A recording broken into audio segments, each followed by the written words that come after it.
नमस्कार दोस्तों, आपका हमारे YouTube चैनल पर स्वागत है। तो दोस्तों आज के वीडियो में हम बात करने जा रहे हैं अंग्रेजी वर्णमाला यानी कि इंग्लिश अल्फ़ाबेट के अक्षरों के क्रम से संबंधित परीक्षण। दोस्तों ये आपको सारे कंपटीशन एग्जाम के अंदर देखने को मिलते हैं। दोस्तों इसे कहते हैं मानसिक योग्यता। क्या कहते हैं? मानसिक योग्यता। मानसिक योग्यता। और दोस्तों इसको इंग्लिश में कहते हैं रीजनिंग। ठीक है दोस्तों। उसके बाद है ये है बीएसटीसी के लिए सवाल। बीएसटीसी यानी कि आप जो 12th पास हो गए उसके बाद बीएसटीसी का जो एग्जाम होता है उसके लिए ये सारे क्वेश्चन हैं दोस्तों। तो मैं आपको बिल्कुल इजी वे में समझाऊंगा किस तरह आप इसको क्वेश्चन को हल करेंगे। अब दोस्तों जैसे कि आप एक तो बीएसटीसी के अंदर आएंगे, एक तो आपका जीके यानी कि हो गया आपका सामान्य ज्ञान। सामान्य ज्ञान वाला चैप्टर हो जाएगा। एक हो जाएगा आपका रीजनिंग वाला मानसिक योग्यता। मानसिक योग्यता। उसके बाद तीसरे नंबर पे आपके हिंदी। ठीक है दोस्तों, हिंदी और इंग्लिश, हिंदी और अंग्रेजी। उसके बाद दोस्तों चौथा है आपका शिक्षण अभिवृत्ति। शिक्षण अभिरुचि या शिक्षण अभिवृत्ति, शिक्षण अभिरुचि। कितना है? देखो देखो 50 नंबर का ये 50 क्वेश्चन इसके आएंगे, 50 इसके आएंगे, 50 इन दोनों के मिला के आएंगे और 50 इनके आएंगे। टोटल नंबर कितने होंगे क्वेश्चन के? 200। यानी कि बीएसटीसी के अंदर आपको 200 क्वेश्चन पूछे जाएंगे। अब दोस्तों 200 क्वेश्चन हो गए तो 200 एक क्वेश्चन है आपका वो 3 नंबर का पड़ेगा। एक क्वेश्चन आपका 3 नंबर का पड़ेगा तो 200 इंटू 3 हो गया तो टोटल नंबर आपके हो गए 600 नंबर। तो 600 में से आपको जो भी नंबर लाने हैं उसके आपको निर्धारण करना है, जैसे कि आपको 400 से ऊपर ही लाने हैं। अब दोस्तों इसके अंदर आप बात करते हैं हम रीजनिंग के बारे में यानी कि जो मानसिक योग्यता वाला जो चैप्टर है उसमें 50 क्वेश्चन पूछे जाएंगे। तो उसका ये एक चैप्टर है अंग्रेजी वर्णमाला इंग्लिश अल्फाबेट के अक्षरों के क्रम से संबंधित परीक्षण। और दोस्तों आपके जैसे कि आपके कुछ टॉपिक होंगे 12 या 15 ऐसे कुछ टॉपिक होंगे तो सारा आपको क्लियर करना है। अब दोस्तों दूसरे टॉपिक तो आप पढ़ सकते हो, जैसे कि हिंदी हो गई, सामान्य ज्ञान हो गया या इंग्लिश हो गई, आप पढ़ सकते हो। लेकिन ये मानसिक योग्यता पहले आपने कभी नहीं पढ़ी है यानी कि 12th तक आपने कभी नहीं पढ़े हैं तो वो आपको पढ़ने में कोई दिक्कत आ सकती है। तो मैं आपके लिए खड़ा हूँ दोस्तों और मैं आपको बिल्कुल ईजी वे में अपनी भाषा में सिखाऊंगा कि किस तरह इनको हल करना है। अब दोस्तों जैसे कि बात करते हैं इंग्लिश अल्फाबेट, तो आपको पता होगा कि इंग्लिश अल्फाबेट में कितने अक्षर होते हैं? 26 होते हैं दोस्तों। जैसे कि आपको ए टू जेड हो गए, हमारे कितने शब्द होते हैं? 26 होते हैं। उसके बाद इसमें स्वर होते हैं। स्वर कितने होते हैं? 5 होते हैं। ठीक है दोस्तों। अब जैसे कि इनको क्रम से लिख लेते हैं। अब जैसे क्वेश्चन कैसे पूछते हैं, जैसे कि देखो A B C D E F G H I J K L M N O P Q R S T U V W X Y Z. अब दोस्तों आप कहोगे कि एबीसीडी क्यों लिखी है, तो हमें आती है। अब दोस्तों इसमें पूछते हैं कैसे, जैसे कि ए है तो ए का क्रमांक क्या है? 1 है। बी का 2 है। ठीक है। सी का 3 है। डी का 4, ऐसे 5 6 7 8, इसका 9 हो गया, 10, इसका 11, इसका 12, इसका 13। उसके बाद इसका 14 है नंबर है दोस्तों, इसका 15 है, 16 है, 17 है, 18 है, 19 है। उसके बाद 20, 21, 22, 23, 24, 25 और लास्ट 26। अब दोस्तों ये है हमारा सही क्रम यानी कि जो सही क्रम जिसे हम सीधा क्रम कहते हैं, ये तो हमारा सीधा क्रम हो गया। यानी कि सीधा क्रम में एक का स्थान 1 है तो एच का स्थान 8 है, एम का स्थान 13 है। अगर पूछ ले कि उल्टी एबीसीडी उल्टा पूछे तो जैसे कि ए के स्थान पर जेड आ जाएगा। जैसे हम बोलते हैं A B C D E F G H I J K L M N O P Q R S T U V W X Y Z से बोलते हैं, तो इसको उल्टा बोलने तो ऐसे बोलेंगे Z Y X W V U T S जो पी, इसको ऐसे बोलेंगे। तो एक नंबर पे हमारा ये आ जाएगा, 2 ये आ जाएगा, उसके बाद 3 ये आ जाएगा उल्टे में, 4 5 6 इस प्रकार आ जाएंगे। यानी कि जो नंबर बदलेंगे, जैसे अभी एम का नंबर क्या है? 13। ठीक है। और एन का नंबर क्या है? 14। अगर उल्टा करें तो एन का नंबर हो जाएगा 13, एम का नंबर हो जाएगा 14। इस प्रकार होता है। अब दोस्तों इसमें स्वर कौन कौन से? देखो स्वर हमारे एबीसीडी के अंदर 5 स्वर हैं और 21 व्यंजन है। स्वर कितने? 5 हैं और व्यंजन कितने हैं? 21 हैं। 21 और 5 26 हो गए। अब देखो स्वर में हमारा एक तो ए है, उसके बाद हमारा ई है, ए ई आई ओ और यू। कितने हो गए? 5 हो गए। 1 2 3 4 5। अब आपको पूछ ले कि सही एबीसीडी के अंदर ए का स्थान कितना है? 1 है। आई का स्थान कितना है? 9 है। ऐसे पूछ लेते सीधे ही। ओ का स्थान कितना है? 15 है। यू का स्थान कितना है? 21 है। ऐसे पूछ लेते हैं। बाकी सारे व्यंजन हो ही गए। अब दोस्तों इसके अंदर क्वेश्चन कैसे बनते हैं, जैसे कि देखो इसमें पूछते हैं कि बी के दायां कौन है, ई के दायां कौन है, दाएं से ABCD लिखो, बाएं से ABCD के अंदर 15 अक्षर कौन सा है, तो ऐसे आपको पूछते हैं। अब दोस्तों बाएं और दाएं में आप कंफ्यूज हो जाते हो। सवाल ऐसे बनते हैं जैसे कि ई के बाएं पांचवा अक्षर कौन सा है, कौन सा है, ठीक है। ई के बाएं पांचवा अक्षर। अब दोस्तों बाएं और दाएं में आपको फर्क मालूम होना चाहिए दोस्तों। जैसे कि आप खड़े होता है ना दोस्तों, देखो मैं जैसे ऐसे खड़ा होता हूँ, ऐसे आपको बनाना है। अब दोस्तों मैं ऐसे घूम जाता हूँ, ऐसे बनाना है, ऐसे बनाते हो तो देखो ये क्या बन रहा है, डी बन रहा है, ठीक है। डी बन रहा है तो डी फोर दाया, बी फोर बाया। जैसे हमारा मैं ऐसे खड़ा हो जाता हूँ ब्लैक बोर्ड के अंदर, तो ये तो हमारा हो गया, ठीक है, दाया, और ये हो गया बाया, ठीक है, ये बाया और ये दाया, यानी कि डी फोर दाया, बी फोर बाया। इस प्रकार आप याद कर सकते हो। अब जैसे कि पूछते हैं कि ई के बाएं पांचवा अक्षर कौन सा है, तो इसके अंदर आपको ऐसे ABCD जमानी है। जैसे कि ABCD जमा दिया, ABCD, ठीक है, इधर आपकी डॉट डॉट, इधर जेड है। अब आपको ऐसे खड़ा होना है, ठीक है। अब दोस्तों ऐसे खड़ा होंगे, जैसे कि मैं इमेज बना देता हूँ, ऐसे खड़ा होना है आपको,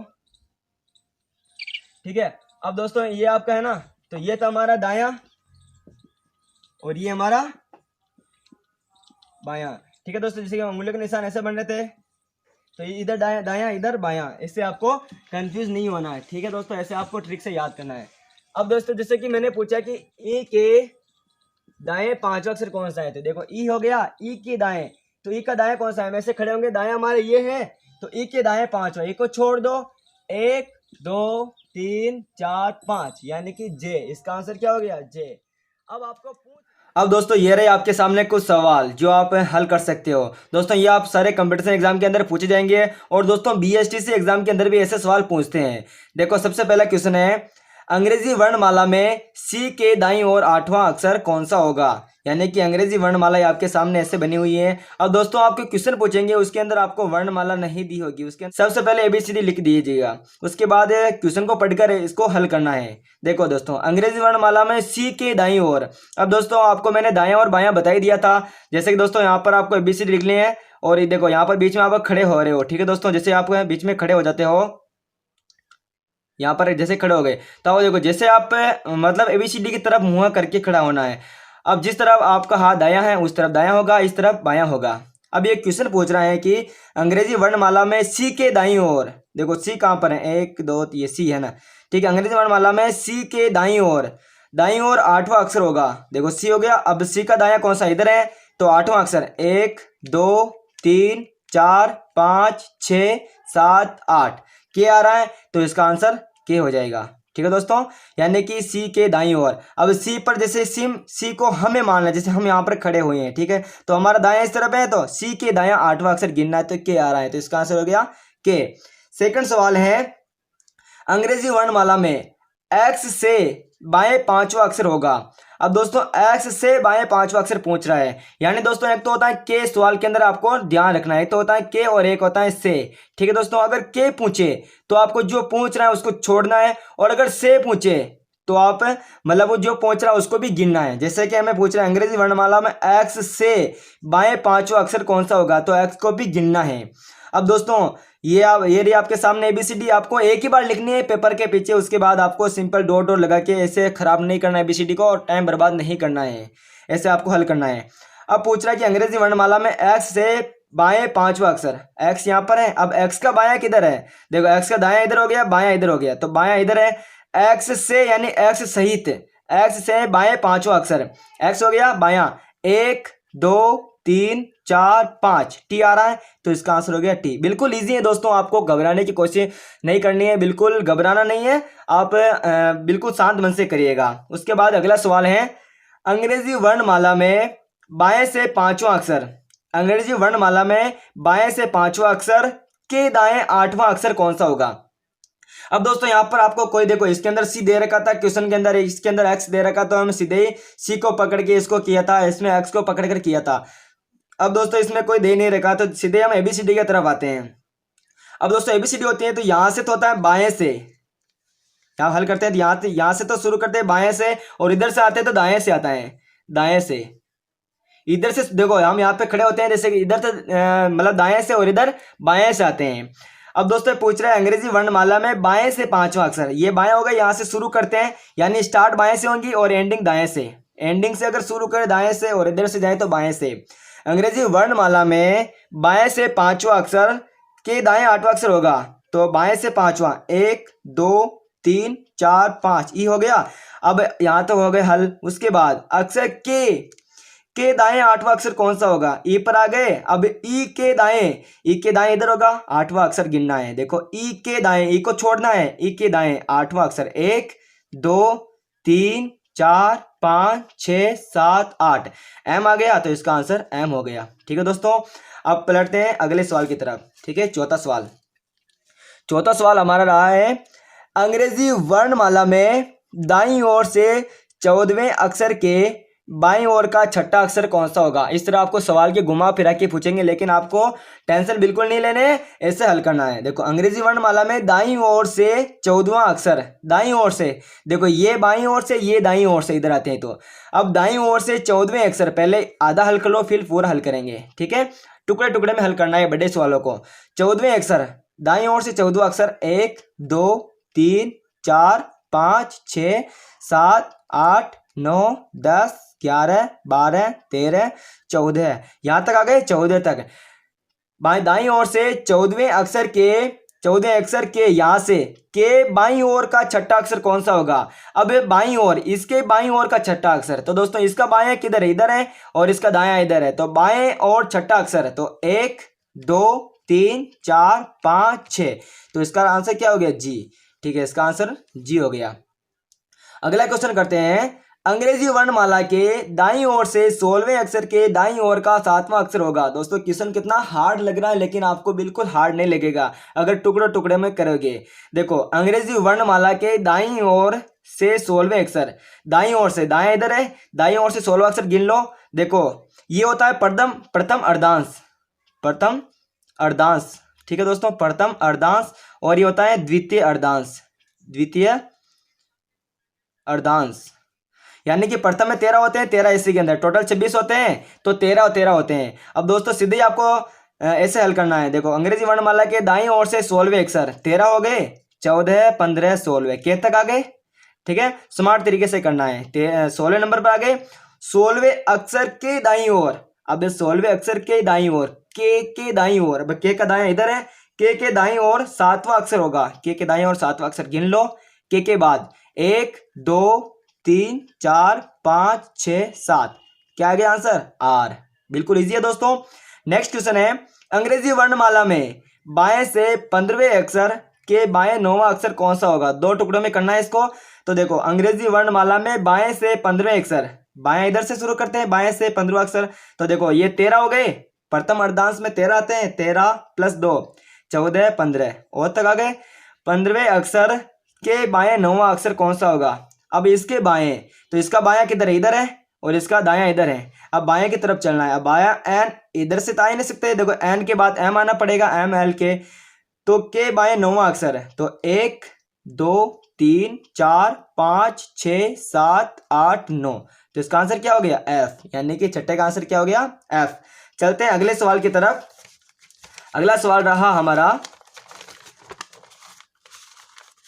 दोस्तों, नेक्स्ट सवाल है, यदि अंग्रेजी वर्णमाला का 16वां अक्षर एवं 8वां अक्षर आपस में अपना स्थान परिवर्तित कर लें तो वर्णमाला के दाएं से 13वां अक्षर कौन सा है। यदि अंग्रेजी वर्णमाला का 16वां अक्षर और 8वां अक्षर आपस में स्थान परिवर्तित कर लें। अब दोस्तों 16वां अक्षर और 8वां अक्षर देखना है हमें। ठीक है दोस्तों, पहले में ABCD लिखनी है, उसके बाद 16वां अक्षर कौन सा है हमारा। दोस्तों 16 अक्षर का हमें पता लगाना है। अब दोस्तों आपके सामने देखो ABCD रही, आपको ऐसे पेज के पीछे लिखना है, ABCD लिख के उसके अंक भी आपको लिखने हैं। अब दोस्तों ये पूछ रहा है, यदि अंग्रेजी वर्णमाला का 16 और 8वां अक्षर आपस में अपना स्थान परिवर्तित कर लेते हैं।